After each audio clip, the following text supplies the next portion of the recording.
সবসময় ফোনটা মুখের ধারে থাকতেই হবে। আমি বললাম হ্যাঁ সে তো থাকতেই হবে না, ফোন না থাকলে আমাদের চলবে কীভাবে। তারপরে দেখো বোনের অবস্থা দেখো, ছাতাটা এমনভাবে ধরছে বারবার আমার চোখে এসে লাগছে। আর আমি একটু দেখো ঢং করে নিলাম, আর আমার বোন কেমনভাবে তাকাচ্ছে দেখো। আমার বোনকে বললাম তুই কিছু বলতে, ও বলছে হ্যাঁ আমি বলছি মাংস ভাত খাবো। আমি দেখছি ফালতু ডায়লগ দিবি না তো। তারপরে চলে গেলাম বাজারে গিয়ে দেখো যে ভিডিওটা স্টার্ট করেছে আমার বোন আমার সাথে শয়তানি করা শুরু করে দিয়েছে। আর ওই দেখো কাকু মাংস কাটছে ওদিকে, আর বোন বারবার আমার সাথে শয়তানি করছে। আমি বোনকে বলছি ভিডিওটা করতে দে।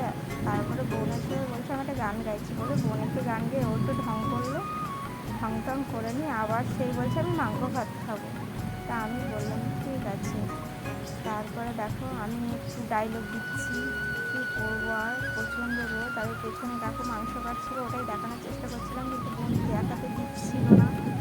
তারপরে বোন চলে আসলো একটা মাজা নিয়ে, তো মাজাটা দুইজনে মিলে ভাগ করে খেলাম, খেয়ে জীবনটাকে একটু শান্তি করলাম। ভিডিওটা এই পর্যন্ত, ভালো লাগলে লাইক কমেন্ট শেয়ার করে দিও। ভিডিওটা এই পর্যন্ত।